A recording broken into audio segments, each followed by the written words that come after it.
In the 12th year of Ahaz king of Judah, Hoshea son of Elah became king of Israel in Samaria, and he reigned 9 years. He did evil in the eyes of the Lord, but not like the kings of Israel who preceded him. Shalmaneser king of Assyria came up to attack Hoshea, who had been Shalmaneser's vassal and had paid him tribute.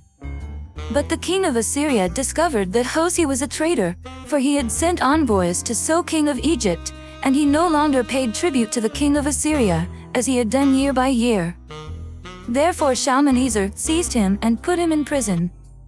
The king of Assyria invaded the entire land, marched against Samaria and laid siege to it for 3 years. In the 9th year of Hoshea, the king of Assyria captured Samaria and deported the Israelites to Assyria. He settled them in Hala, in Gozan on the Habor River and in the towns of the Medes. All this took place because the Israelites had sinned against the Lord their God, who had brought them up out of Egypt from under the power of Pharaoh king of Egypt. They worshipped other gods and followed the practices of the nations the Lord had driven out before them, as well as the practices that the kings of Israel had introduced. The Israelites secretly did things against the Lord their God that were not right. From watchtower to fortified city, they built themselves high places in all their towns. They set up sacred stones and Asherah poles on every high hill and under every spreading tree. At every high place they burned incense, as the nations whom the Lord had driven out before them had done.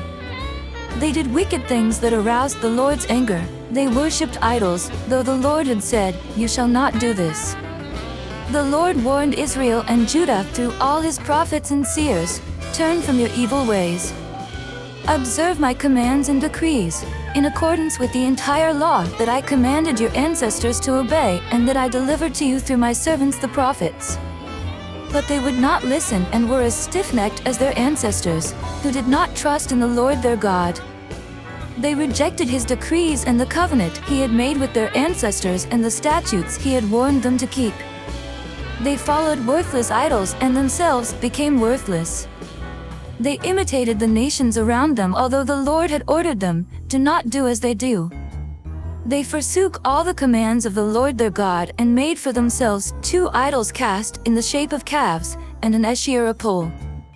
They bowed down to all the starry hosts, and they worshipped Baal. They sacrificed their sons and daughters in the fire.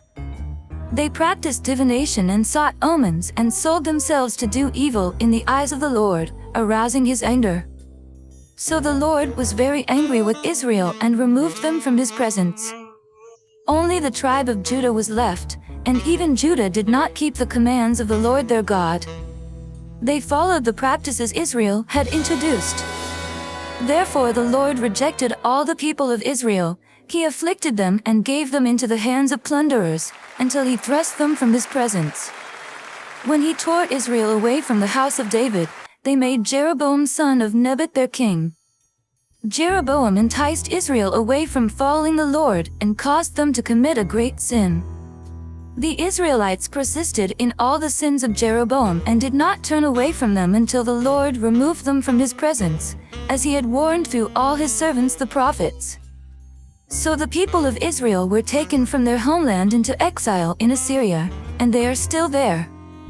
The king of Assyria brought people from Babylon, Ketha, Ava, Hamath and Sepharvaim and settled them in the towns of Samaria to replace the Israelites.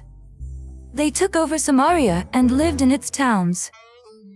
When they first lived there, they did not worship the Lord, so he sent lions among them and they killed some of the people. It was reported to the king of Assyria, "The people you deported and resettled in the towns of Samaria do not know what the God of that country requires. He has sent lions among them, which are killing them off, because the people do not know what he requires." Then the king of Assyria gave this order, "Have one of the priests who took captive from Samaria go back to live there and teach the people what the God of the land requires." So one of the priests who had been exiled from Samaria came to live in Bethel and taught them how to worship the Lord. Nevertheless, each national group made its own gods in the several towns where they settled, and set them up in the shrines the people of Samaria had made at the high places. The people from Babylon made Sukkot-Benoth, those from Cutha made Nergal, and those from Hamath made Ashima, The Avites made Nibus and Tartak, and the Sepharvites burned their children in the fire as sacrifices to Adremelech and Anamelech, the gods of Sepharvaim.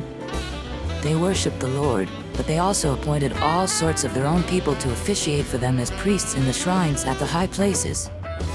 They worshipped the Lord, but they also served their own gods in accordance with the customs of the nations from which they had been brought. To this day they persist in their former practices.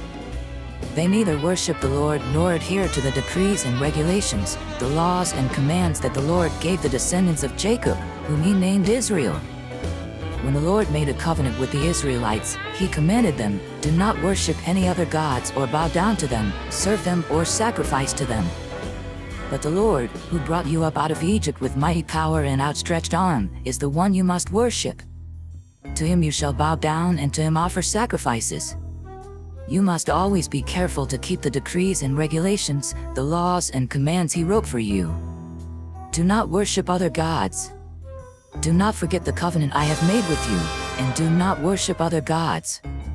Rather, worship the Lord your God. It is he who will deliver you from the hand of all your enemies. They would not listen, however, but persisted in their former practices. Even while these people were worshiping the Lord, they were serving their idols. To this day their children and grandchildren continue to do as their ancestors did. Come, follow me, and I will send you out to fish for people.